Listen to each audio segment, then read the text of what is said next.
Thank you, Yenlu, and excited to be moderating this session, Artificial Intelligence and Leadership. Now, AI is a very powerful and complex tool. There are so many different models. We talk about foundation models, frontier models, there are different applications, but everyone, as Yenlu has talked about, everyone is talking about it. And in fact, everyone is thinking about how can I get productivity gains out of this? And over a third of businesses are already using this tool. They're using it to help make more efficient processes, maybe products and services. But what's interesting, some are even using it to actually help them lead their organizations. Whether it's to help put together teams, measure the performance of their teams, maybe check the morale of their teams as well. And there are a whole race of different tools, and we were just talking about new technologies that are continuously appearing that are using artificial intelligence. But what does this mean for leadership? Now, when I went on my very first leadership course, I have to confess that was 20 years ago, I was taught about the importance of communication skills, conflict management, how to negotiate. But if we were running that leadership course now, or those that are running that now, what are they teaching our future leaders? What needs to go in there? So to help us talk about this, we have, quite rightly, Yenlu said, a very distinguished and diverse panel to help us talk through a range of issues. You may be aware there was a global summit last week in the UK where you had global and tech leaders that came together for a AI summit.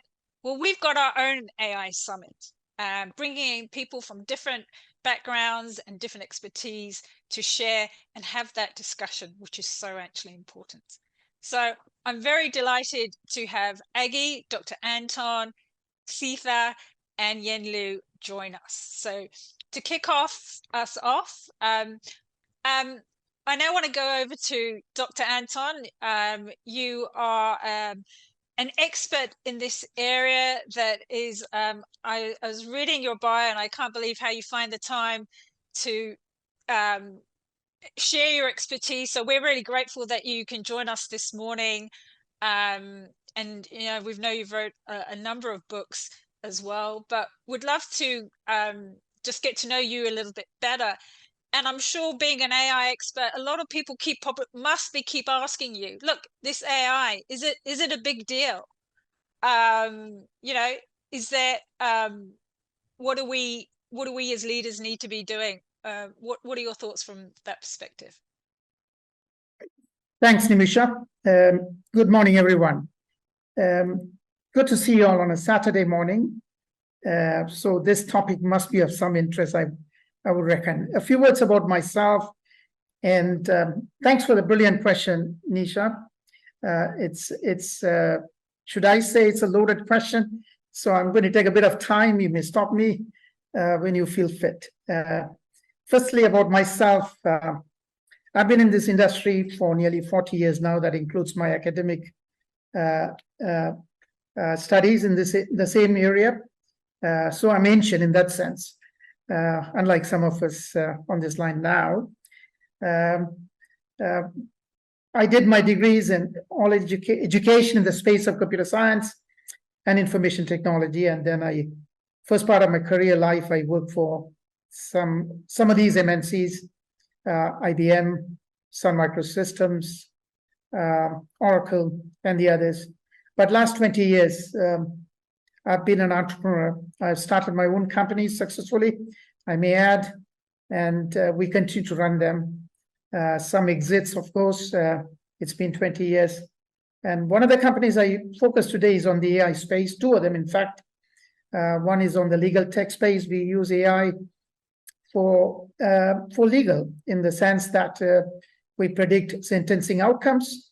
So lawyers and clients and customers could have a good feel what would be a verdict like, and make the decision whether to pursue the matter, litigate the matter or not. That's one. The other side of that solution is also uses NLP to read voluminous documents in split seconds, and you can speak to the document, ask the questions, compare and contrast. Let me not commercialize my profile or my company. So that's what I do. Thanks, Nisha, for pointing out my books again. Take a commercial break for a split second. My last book was on AI. Will AI dictate the future? If by May, we were ahead of time, frankly. The book was published more than a year and a half ago, before the current frenzy of LLMs and chat GPTs. And I really wrote the book more than 3 years ago. The publishers, of course, goes through the review process and took time to publish. So get a copy of it. And I must add, my dear good friend Yin Lu was at the launch, and all proceeds of the book goes to Cancer Society, donated to the Cancer Society. Now, coming to the question proper, Nimisha, let me start off by saying whether it's a big deal. That's the elephant in the room. So there is no debate about it in any form, shape, or manner. So that leaves me to make quick comments, given the limited time. Why is it such a big elephant? The best way to reflect on it is about the recent fascination with generative AI, the fascination with ChatGPT and the likes. ChatGPT, as we all know, in less than 5 days hit 1 million users. Unprecedented. This fascination is unprecedented. And it's not ChatGPT, though all of us know about it. There are several other tools for voice and images and video, such as Stable Diffusion, Midjourney, and the list goes on. And what I'm beginning to see is that they're becoming GPT, and I call it GPT because they are becoming a general purpose technology. It's all over and it's all around us.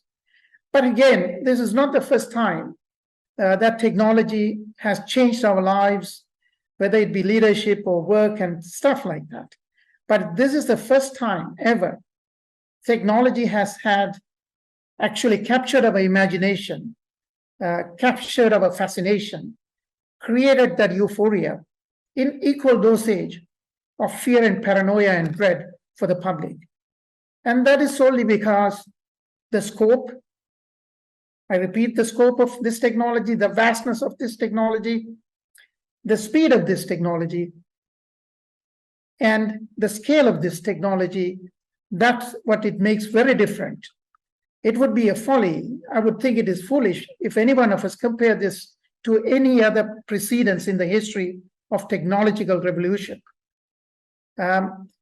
To back off this with some numbers, as you all know, that a McKinsey report said that $1 trillion in productivity gains will happen in the next few years.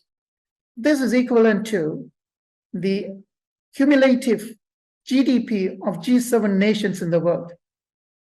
That is phenomenal. On the other hand, for leaders and managers, because this event is also about leadership, it's about jobs and jobs of the future. Again, with every technological revolution, there will be disruption, there will be new jobs and some job losses. But the question here is the impact. Is it the same level of impact? And what do we do with it? In the case of AI, the impact is very different.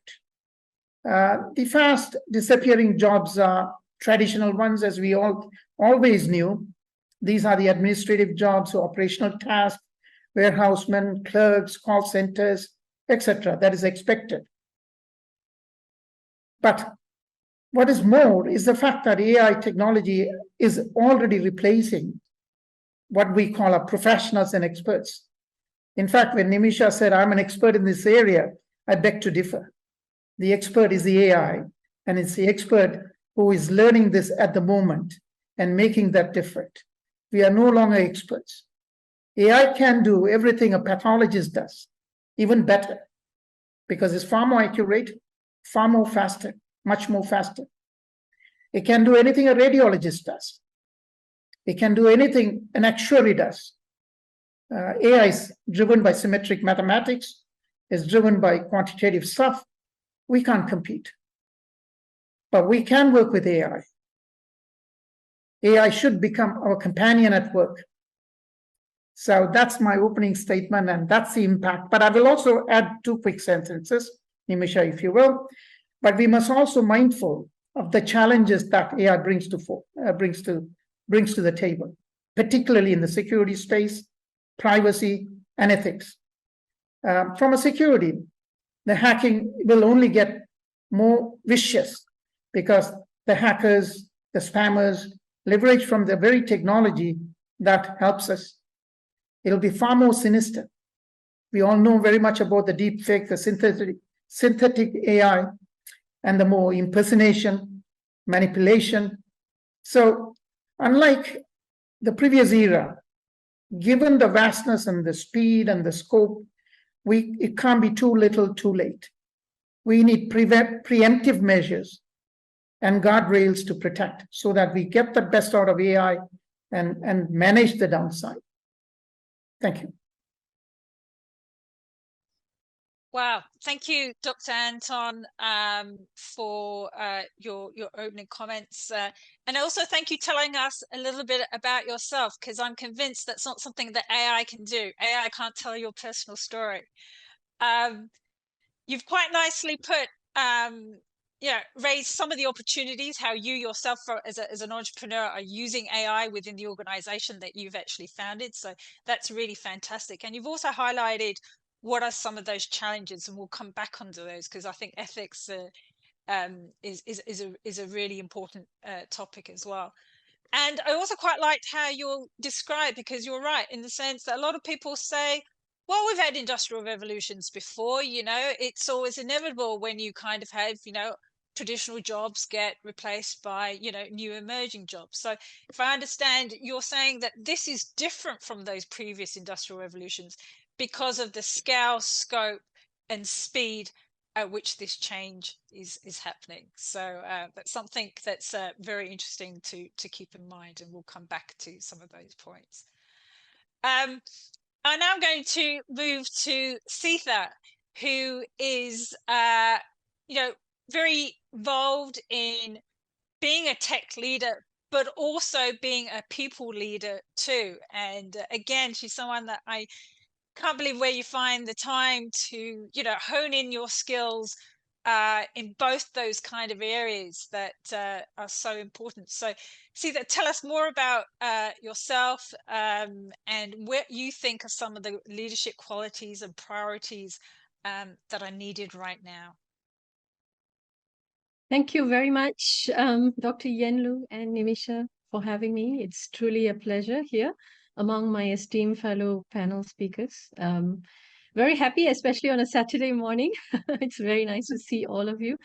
To introduce myself, I am Seetha Christian, a seasoned technology leader in Singapore, working with the finance, treasury, liquidity, fund transfer pricing, and treasury markets team. So I work with quite diverse teams. We have roughly about 30 squads and 5 hives that are working under the agility framework here. I have roughly 2 decades in the industry experience. I bring a wealth of experience on the technology delivery, strategy, and the transformation. I've led very complex projects, bringing in substantial cost reductions, and implemented, agile methodologies globally, earning various consecutive awards. I manage teams that are seated across Singapore, Malaysia, India, Poland, and China. So my expertise extends to also big data, DevOps, and risk management, with strong leadership and emotional intelligence capabilities. Now, I've collaborated with stakeholders from diverse backgrounds, driving critical business transformation and achieving roughly about 20 to 40% efficiency boost. Another favorite of mine is I spearhead the human-centered design initiatives. This has helped me increase stakeholder buy-ins by 35%, reducing failures by 50%. And I've also been involved in platform migrations, boosting innovations across the organization, ensuring at least a 30% increase in solution efficiency as well. I'm currently working on my executive MBA at the same time. So I bring forward to you technical prowess as well as strategic leadership here. I'm a mother of 3, 19, 15, and 12. I just love audiobooks, and I love to actually hear them when I'm walking by the beach. I love Zentangles and painting and music. I'll always go with the quote, I can make something out of anything. So just coming to, what leadership qualities that I feel, I look at myself from a user end, from a program perspective, from a portfolio perspective, managing different teams. We all know the basics: adaptability, good communication skills, and strategic thinking are those, like our old rusty toolkits, if you like. Now, picture this. AI is like the new teammate you've got to know. It's not just about acknowledging it, but it's about understanding its language now. But here's the exciting part. Emotional intelligence. Yes, in this world of algorithms and codes, your emotional savvy is your secret sauce. So it's like keeping a human spark alive in our technology journey. No doubt the plot thickens, with ethics. Maneuvering through the AI landscape is like leading a ship through uncharted waters. A bit tricky, but I still am confident that we've got this. Last but not the least is agility. It's like a ninja move, the leadership team has. It's how we embrace change. It's how we foster innovation and let AI be your sidekick in journey of growth. Excuse me. Now, we are definitely in for a ride, balancing our human touch with this magic of AI. So thank you very much. Over to you, Nimisha. Thank you very much, Sita. Lovely to hear about your expertise and your leadership style. Yanlu, I want to come to you now. You need no introduction. Everyone in the community is lucky to have your on this panel. But you and I have had quite a few conversations about AI and leadership. And I know that you've had loads of discussions with leaders as well. I wondered if, from these discussions with different sort of people, what are you seeing? Is there a pattern coming through about some of the skills that they need or what their priorities? Or are you seeing different people putting more priorities at the top than others? Oh, that's a big question to ask. Thank you. I'm enjoying the conversation already. Yeah, there's so many already good points. I want to thank Sita for promoting me to be a doctor, because I'm not a doctor. So thank you for that. I just got promoted.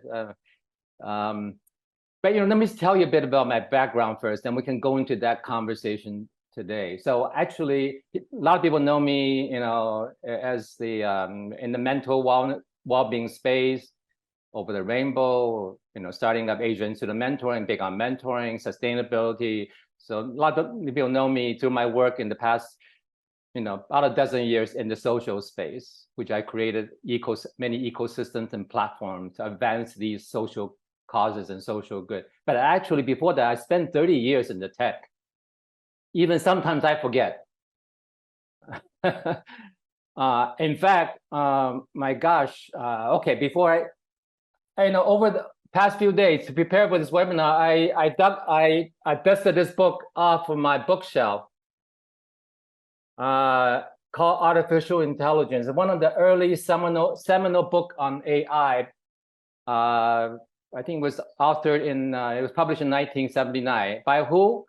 By this fellow named Patrick Henry Winston. Who was he? He was Professor Emeritus at MIT, who was one of the early pioneer luminaries in the AI space back in the 70s, and who taught a course on AI, which as a junior at MIT back then, that was 1980, I think. Oh my God, so far back.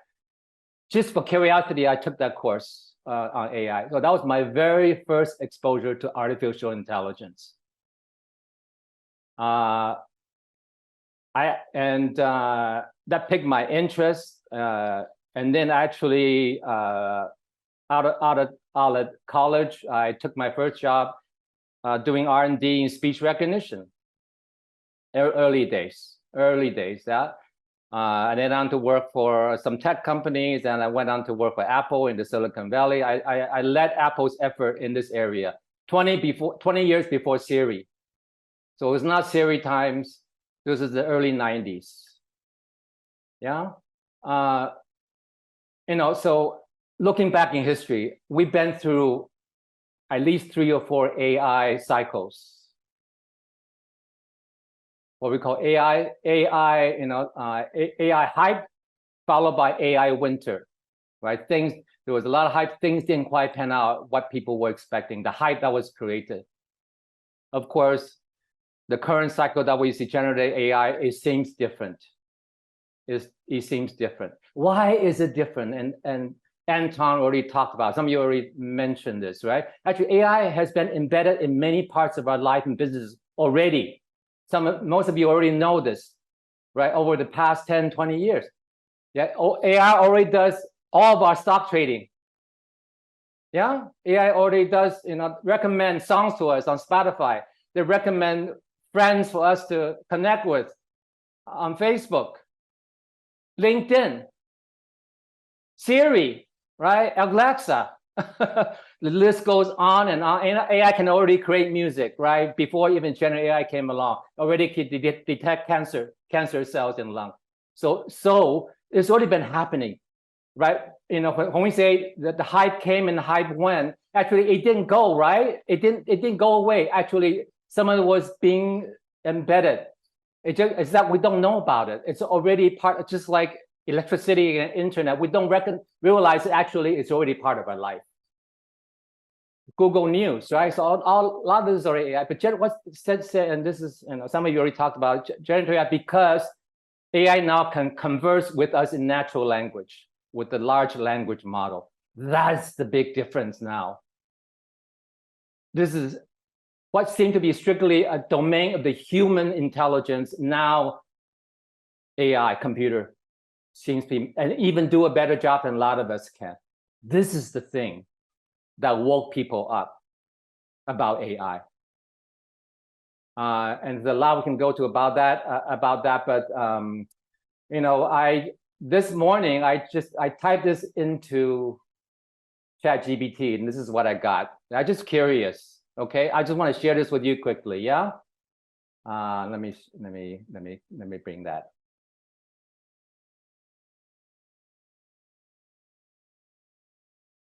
Okay, here you go. ChatGPT. The question, what leadership qualities do we need in the age of AI? This is what ChatGPT came back, right? Adaptability. A lot of you mentioned that as very important. Visionary thinking, emotional intelligence. Yeah, Sita, you talked about that. Aggie, right? Technological literacy. Yeah. Ethical decision making. Learning agility, collaboration, strategic decision making, and change management and resilience. And with that, I want to bring to mind something. The few things that I've been. By the way, I've been on my own leadership journey for 25 years already, and I since about 25 years ago. And Nimisha, we talked about this. I've been studying everything about leadership for my own leadership journey learning. I mean, I read everything, and I just want to summarize something that so leadership. I think building resilient organizations while building agile organizations. Some of you already mentioned that already. what does that entail, right? And these are 4 or 5 things I want to talk about. I want to add one to that. Yeah, there's having a North Star embedded across the organization, knowing your compass, your mission, working with no longer top down, right? Working with network of empower teams. Very, very important. I think Sita would know that very well. Process, rapid decision and learning cycle, agility, adaptability, learnability, dynamic people model that ignites passion. Yeah, that involves building a community, share and servant leadership, entrepreneurial drive, and so on and so forth. And also working with next generation enabling technology, so being on top of technology, more and more important now. And I want to add to this, of course, AI, which is making the way AI is evolving, how quick is really, and already you guys already talked about it, is making AI our friend, our companion. How do we work with AI, collaborative AI? It can do a lot of things, but I don't think it can do everything just yet. It's scary what it can do, but it cannot do. Let me just give you some example. It now can master language. It can master, it has visual intelligence now, right? DALL-E and the like, right? It can create stuff. It can create videos on a prompt. However, AI has no EQ, has no intuition, has no, doesn't inspire, right? Those are the things that are uniquely human. So the question is, how do we create a symbiosis? Combining what AI is good at, and it's good at a lot of things, but not everything, and it definitely has a lot of downsides, and what human are. The other thing I want to add, before I pass it back to you, that, this is the sad thing and what's happened. As technology advanced over the past 10, 20, 30 years since the computer revolution, we humans have continuously outsourced our work to AI. We are now with AI to computer. Now we are outsourcing critical thinking to AI now. Be careful with that. Be careful with that. We need to up our game. Human needs to up our game in this age, not continue to delegate, not continue to outsource. We cannot, right? And we should try to answer Dr. Anton's question in his book, right? Will the AI dictate the future? That's a big question we should try to answer today as well. Only back to you. Sorry for the long-winded thing, but I thought I just want to set some context as well. And but it's a really exciting time, but also perilous times. Perilous times. Thanks, Yen-Lu, for sharing that. You're right. Some of us are already relying on AI, and it's sort of always sort of been in the background, as you quite rightly says. How many times have you been on the old shopping? We would like to recommend these items. Would you like to watch these shows? And you're right, ChatGPT is obviously one that's just been a major kind of catalyst. And it's almost very interesting now seeing who's using it and who's not using it. And if you're not using it, do you risk being left behind? Because you're then competing with those that are using it. But you've also quite rightly put it out, again, some of those challenges with that, that we need to sort of, and I think you've said, we've got to up our game as leaders. And I think taking that, I now want to go to Aggie, because you work with a lot of leaders that probably need to up their game, manage teams. And I think Asitha sort of says, well, AM's your new teammate. And how do you adjust to this new teammate? And also, so wanted to just get a bit more of your insights from how are any insights of any of the leaders that you've been working with, how are they using AI, or how are they dealing with a team that might be much more used to using AI? And I'm coming back to that scenario where, what if you're a bit of an older generation leader, maybe like my sort of self, but I keep my fresh self young with learning and also working with younger teams who are way more digitally literate than I am, that also requires, some adjustment from a leadership perspective. So a couple of points sort of there, but just interesting to, to know your experiences from different leaders that you are working with. Absolutely. And if I miss any points, just bring me back again. But you're right. I think different leaders will all have different abilities and knowledge levels when working with AI. So some might be far more tech savvy and able to adopt those tools quicker, but someone might be really unfamiliar and very fearful. I loved Seetha's analogy of a teammate, because some people, they're quite happy to bring them in, almost kind of hug them, get to know them. And some people are like, whoa, you're not in the gang. I don't need or want you on the team. But actually, I think if you look at all the research, or from what I've looked at, that speed component is so critical. So if people can be at the forefront of that, bring them into the team in a way that has clear boundaries. I mean, any of those conversations that, or those topics that Yen-Lu mentioned are really critical for all of this.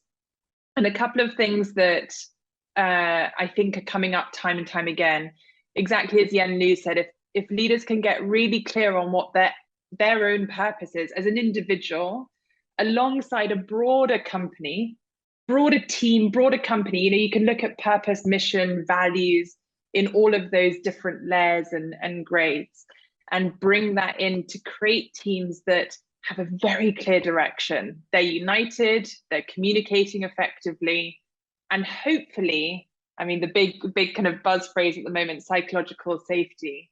If they can create these teams where people are able to fail and not feel terrified, because that's such a key component of AI. We're going to make a lot of mistakes. Things are going to go wrong. We're going to mess up with our new teammate in probably more ways than one.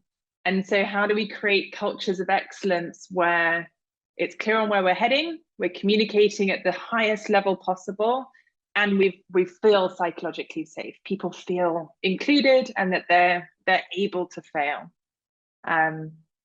Does that cover most of the points? And just the follow-up. Are you seeing any leaders using the tools? And any insight on what sort of tools or what they're using them for? So a lot of leaders are starting to use them more and more consciously. So I think what's really interesting is that, to some of the points from the rest of the panel, is that unconsciously we've been using and adapting and bringing these into our daily lives without even realizing it. But I think what's interesting is that leaders are starting to more consciously bring them in. I think what I'm seeing is more on the kind of effectiveness, efficiency, how to make things better and faster space. So I think that's where it's obviously going to really benefit a team in terms of their productivity, how much time is being spent on stuff. But again, that needs to come with boundaries. It needs to come with, how does this then kind of meld and mesh with everything else that we're doing, or what our power is as a team, or what our values are as a team and as a business. So bring the human element into absolutely those tools. Yeah, absolutely. Great. Just a reminder to all our participants, if you've got any questions for our panelists, do put them into the chat box, and we'll make sure we get those answered. So feel free to do that. I wanted to go to Dr. Anton. What are your thoughts on the future workforce, and the skills that the future workforce needs or is development? So, and how do you think management or businesses should actually address this change in skills that they're developing? Thanks, Nimisha. It's a great question again. Firstly, I think all of us agree, and we spoke quite eloquently and comprehensively, the impact that AI is having in lives and workplaces. It's going to be we are going to be with AI all around us. And we have been living with it for quite some time now. It's in our handfuls. We don't realize that. And it has been there. AI has been under the hood of all these social media platforms, all these mobile devices. So we have been part of this AI for quite some time now, for at least for the last several years, from a consumer perspective. Now, with regards to skills and workforce, firstly, we need unique skills. And we do know that in the recent past, there has been new jobs and new designations. Positions such as prompt programmer, prompt engineer, autonomous vehicle engineers, data scientists even, AI specialists, even AI DJs, disc jockeys, didn't exist until recently. But this is not new. You roll back a couple of years ago, or a few years back, the new jobs were created, such as SEO specialist, influencers, etc. So the first thing first, we are going to see new jobs and new job creation. And Yenlu touched on it. Something I want to add to it is that what are the specific skills? So we need to find unique skills that complements what AI can do better than human beings first. We can't compete with AI any longer, but we can leverage AI to see what insights it can bring to management, leadership, and others, the insights that humanly not possible. And that's where the real advantage lies, firstly. Secondly, again, to piggyback on what Yenlu said, it's the emotional intelligence, it's the critical thinking, it's the creativity, it's the intellectual curiosity, it is the ability to have to work with AI delegation, to have the ability, the emotional part of it, that would deal with bias that comes about because of AI. So something that we cannot outsource to AI is the emotional part of it that all of us addressed. Because as of today, and I must emphasize as of today, AI doesn't have cognitive skills. It is only based on correlation. It doesn't have causal effect. It doesn't understand that. So the skills that is required, we have all spoken about. These are unique skills. Now, what leaders should do, which is, as always, number one, is to get ready the workforce for the transformation. We got to analyze the systems and see the processes and workflows, put people first, and leverage AI to complement the skills of people and not replace people. And to achieve that, we need to look at the workflows, we need to look at the processes, remembering always AI is right next to us, and then redesign it accordingly so that we work with AI, it augments what we do, it adds value to what we do, but it doesn't replace us. That also means we need new sets of skills, at least focus on new sets of skills. Of course, I must admit, AI and ML skills will remain the leading skills, followed by critical thinking skills, problem-solving skills, decision-making skills under ambiguity, which AI cannot, under nuances, scenarios, AI cannot. So those are the skills that need to be developed for the future workforce. Thanks, Dr. Anton. I think you may have answered the question that we've got from the audience here, which I'll just read it out to you, and then within the context of what you've said. So it said some of the leadership traits and standards that we're talking about, are needed whether or not we have AI or not.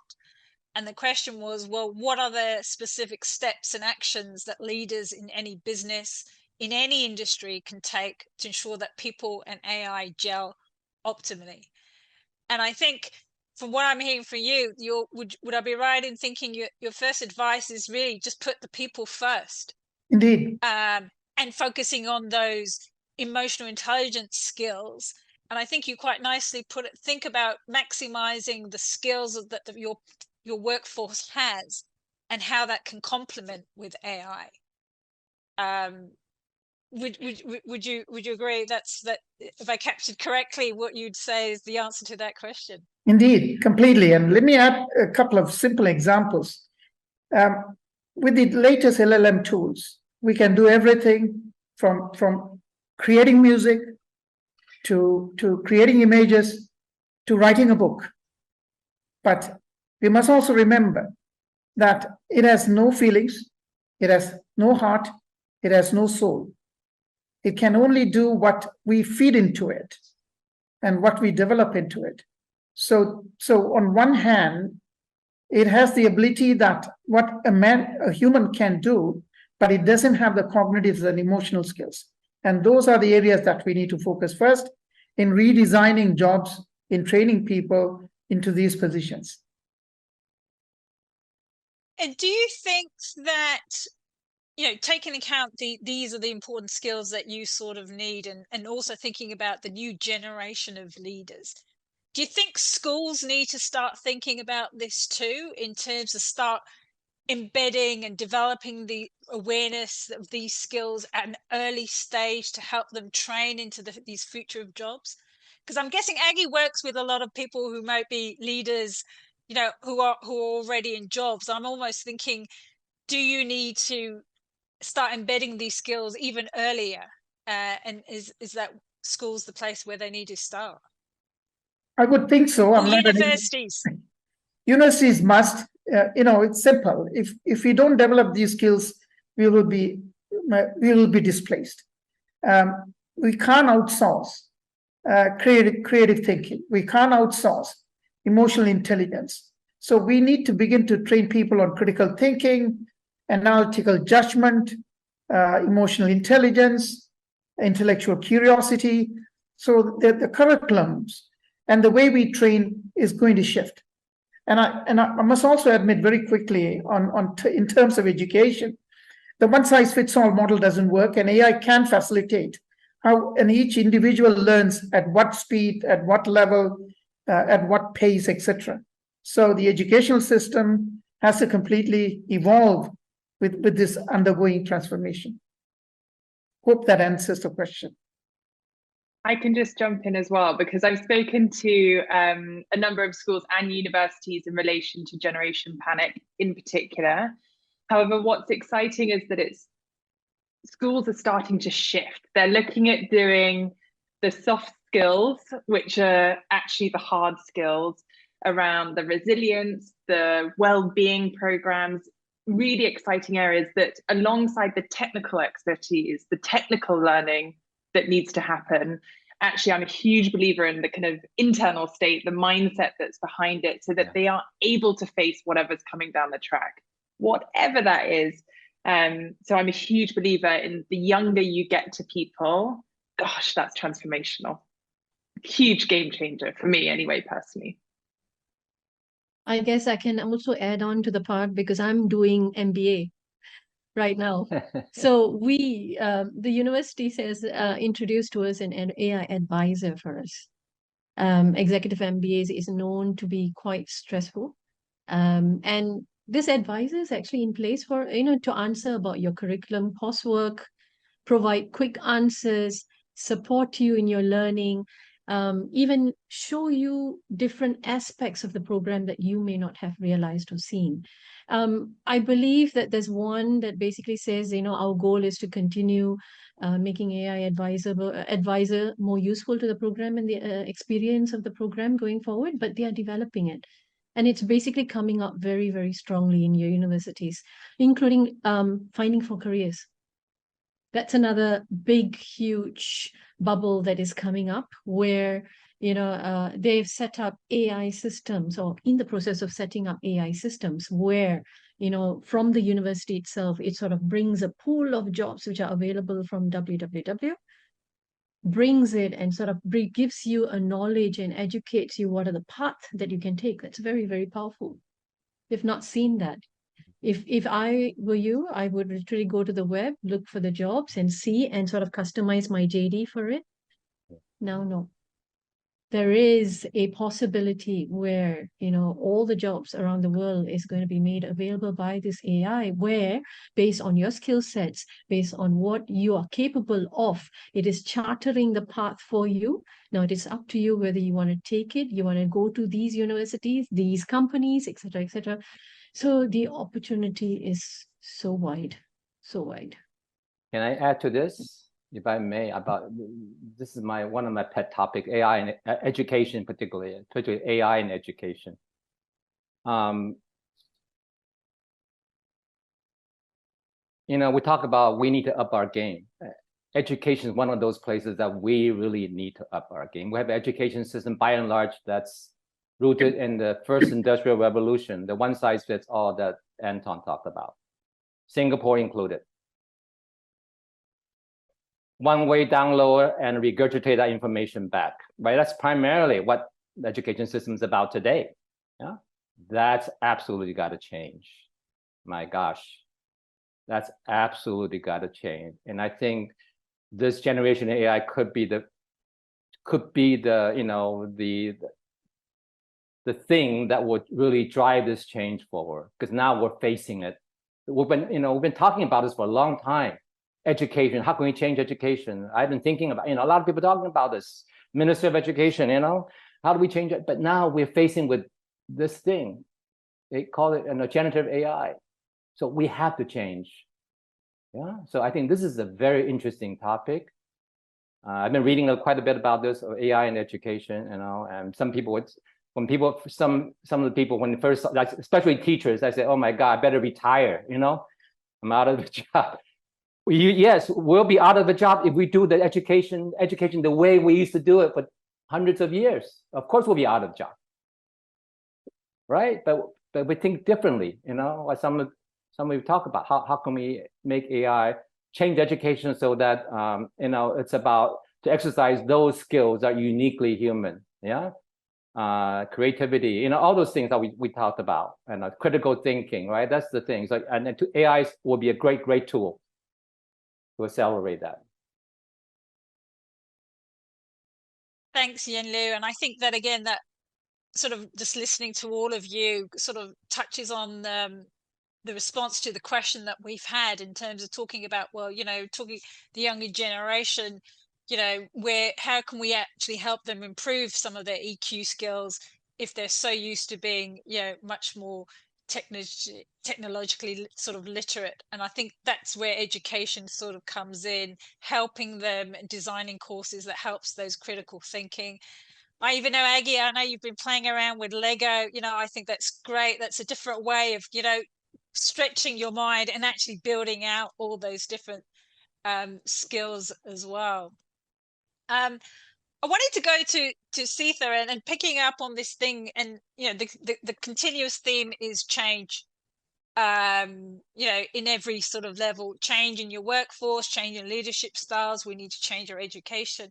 And the reason why I want to go to Seetha, because she has dealt with so much change also from a personal perspective, as I recall, but you're dealing with change constantly. Because if I come back to your work, you know, with Standard Chartered Bank, you know, you're dealing change from a business landscape. You are dealing with a change in the users, as you said, you know, customers that are using banking services. And if you're in Singapore right now, it's a very touchy subject because they want to make sure they can use their digital payments and not get suffer from an outage. But you know, that puts sort of pressure on you. But then you work with a diverse team, and so I'm kind of wanting to get to, how do you deal with the challenge of change? Because you've got some leaders that is, I think, yeah, I think one of the panelists says, you know, love the technology, love the AI, want to embrace it, give it a great big hug. And there's also people in your team who are kind of saying, yeah, I don't like this. We always did it this way, and it always sorts of work. And how do you bring them along? Is that a real challenge for leaders? Yes and no, but at the same time, maybe from my experience, change is so constant. Today, you basically have a decision, and tomorrow the whole project plan changes, or even the whole project stops. that's the situation. So how do you adapt to it? And I've seen this for so many years, but I think I've picked up a lot of nuggets from this group itself. One of it is, the objective itself is very, very crucial. And then bringing your team together. I guess looking at EI and emotional intelligence, where it becomes a glue to bring all of this together. So I think what I would come to is lead by example. As leaders yourself, lead by example. How do you use this uncertainty and the AI tools that you have in your own work? How do you bring that forward? Because change is always, but how can we meet up to the speed of the change? So I can share a bit of a story from my side, because I work on the finance area, and everything is regulatory in nature. And it's so important for us to keep to that time. SLA matters. Otherwise, you can see, lots of news on the newspaper, but we don't want to be there, nevertheless. Some of the examples that I can show you is, personally, I have used ChatGPT. To be very honest, I have used ChatGPT. Now, what I've done is, there are many, many meetings we have in this world. So many. Do we come prepared? Most of the time, no. 70% of the time, we don't come prepared. So preparing yourself for the meeting, making that meeting very effective is just one example. Communicating to the stakeholders. You have various stakeholders. I mean, I'm looking at different countries, right? Each of them have their own priorities. Now, how do you actually look at the concerns that is being raised across these countries? How do you actually relate this back to the objective, to adopting this new ways of working, new ways of thinking, opening up the mindset? ChatGPT is actually quite helpful. Why I'm saying that is, I have a tendency to fight with it. This is how my stakeholder is, persona 1. This is how the other stakeholder is, persona 2. Now, these are some of the characters in my team. Now, I want to help them. This is my aim. I want to do this. Now, how can I best help them? So I challenge ChatGPT. So it learns from the data that I'm giving it. But I'm also challenging my mind, using my thoughts, my ideas, looking at the emotional situation on the ground, actually trying to come up with solutions and ways of working that would be best suited, and lead by example. So when you come to the meeting prepared, saying, this is what I'm suggesting, this is how we can apply on certain areas, this is what we can do, people actually listen. Now, that's where you open the platform for ideas, and also platform to volunteer. Can you? Why not? Right. And then from that, why not? It starts with traditional thinking, paper and pencil, pen. We've promoted ourselves to pen. So paper and pen. And then from there, from those ideas, where people are actually creating PPTs and all that stuff, that's when, I go in and I literally say, I've tried these number of tools called Drawify. These are AI tools, by the way, and they are amazing. All you have to do is describe the entire story, and you basically say, I want to be able to see and show the benefits of doing this transformation from legacy system to the current system. And I want to actually depict it, because visually there's so much impact. People just immediately understand, oh my God, this is what it is. So I use Drawify. And I actually bring that over, and I actually relate it back to the objective. Again, it's not only meeting, but also when you're meeting people, when you're actually planning career for your team. This is another thing, right?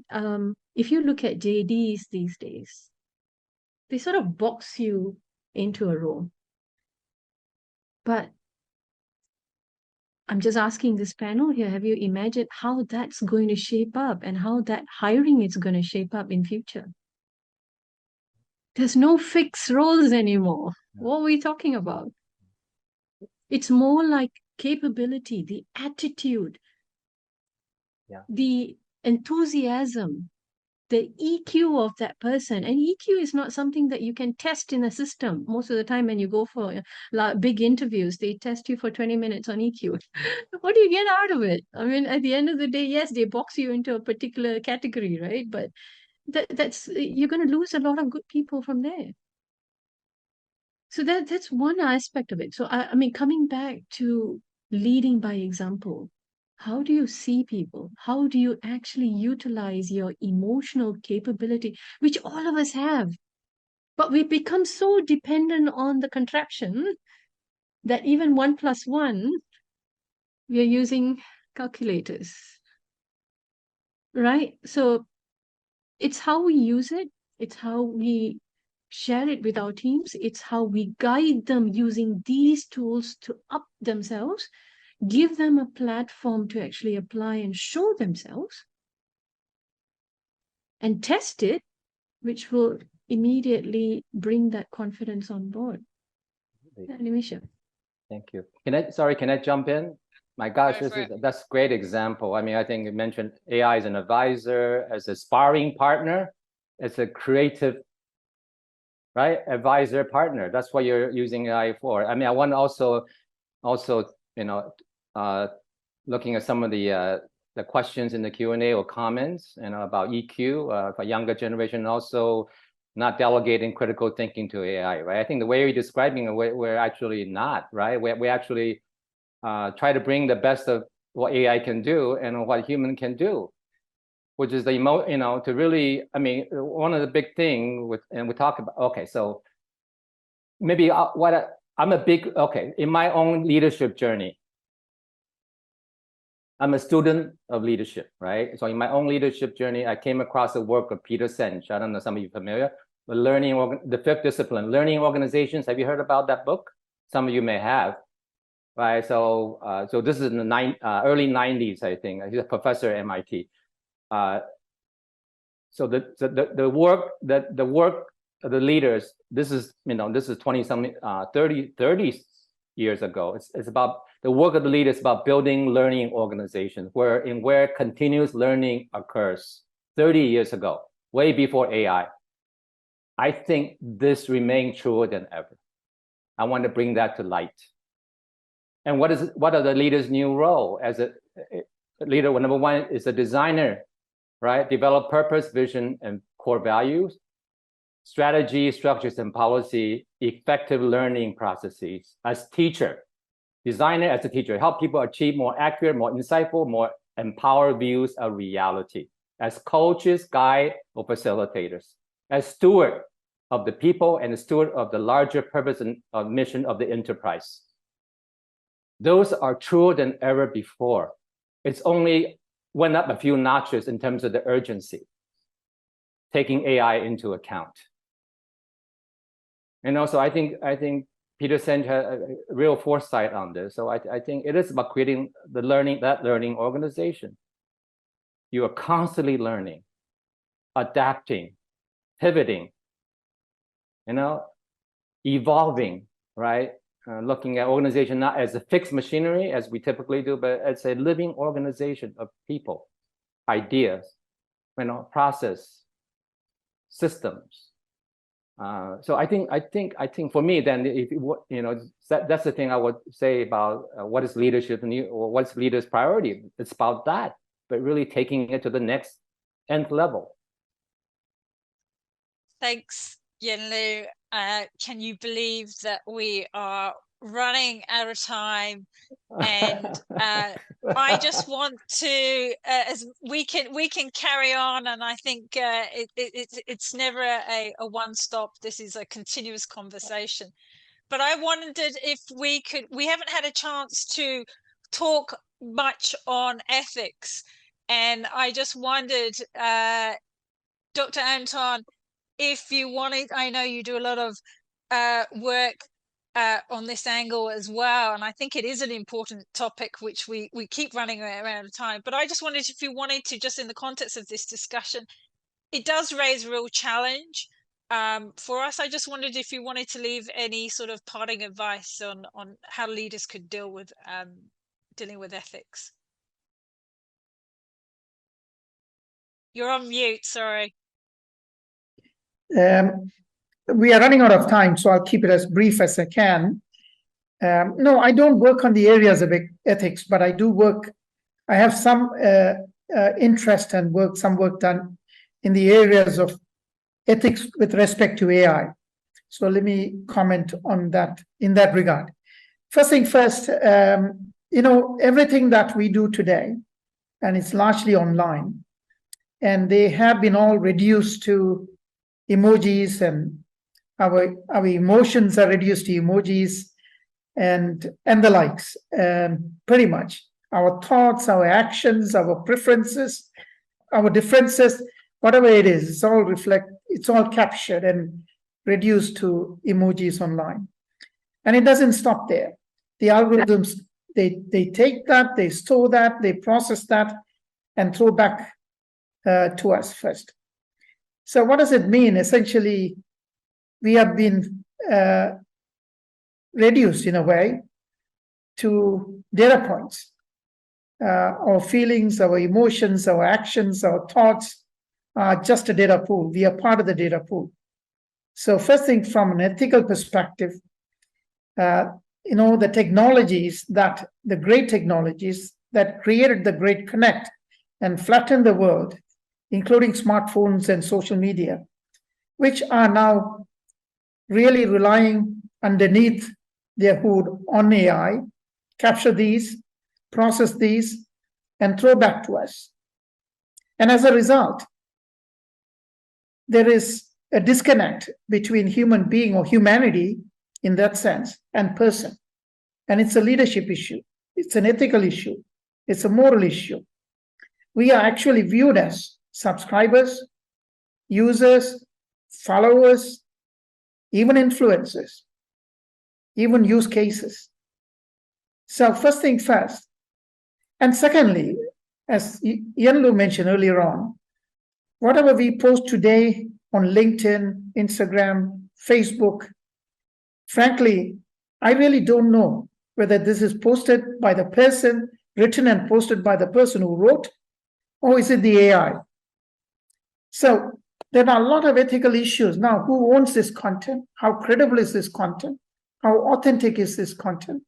So that's one issue from an ethical, moral perspective. Again, as I said, I want to be brief. And the other angle is, of course, which we very much know, is the deep fake.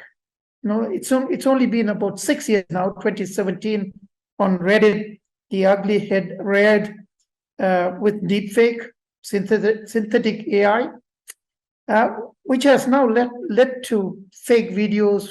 Nobody knows what's the real truth. Impersonation, even pornography, unfortunately. So these are some of the ethical issues that need to be dealt with. And last point, of course, on fairness. I said my own organization does one of them, prediction of outcomes of sentencing of offenses. There are many use cases on this. You can go online and search. Even in the US, courts are using, and they have found several cases where fairness was a major issue because the data captured it's a demography that led to making those decisions. So fairness is another issue that needs to be addressed and carefully tackled. And we need guardrails. And as I said earlier on, these need to be preemptive because given the impact and the scope and the speed, unlike previous technologies. And a case in point is the social media, Facebook, which was introduced as an innocent tool for university students to connect and post their stuff, has become a tool for psychological harassment and privacy invasiveness.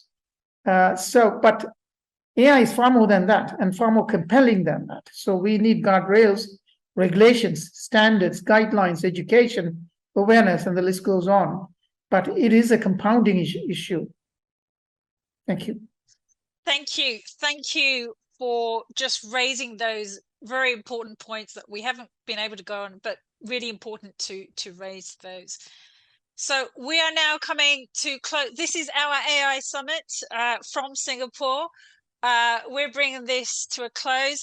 I'm going to very quickly just ask Aggie she started off as our first panel speaker. I'm going to ask her to end off as our last panel speaker. Any final tips for our leaders in the audience out there based on any aspect of our conversations? Oh, goodness. No pressure to close off the AI Summit. But from my perspective, I think if people can focus on their leadership skills, the values, presence, that emotional intelligence, their purpose, and then engage and communicate with others effectively, that's where it can be really exciting. We can start to build trust with your teams, build those high-performing teams, communities, business that work with that teammate at the highest level of excellence. So I think that's what we need to navigate, hopefully together, and let's see where it takes us. We could talk about it for hours.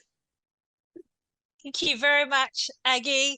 Thank you so much to our amazing panelists for volunteering their time on a Saturday, sharing your own personal stories as well as your views and perspectives. My advice is to continue to share your own personal stories. Those are the things that make you authentic. Those are the real learnings that you can get out there. Thank you all very much. Enjoy the long weekend if you're in Singapore. For those celebrating, happy Diwali this weekend as well. And look forward to seeing you again. Thanks a lot. Thanks, panelists. Thanks all. Thank Happy you, Diwali. everyone. Thank you.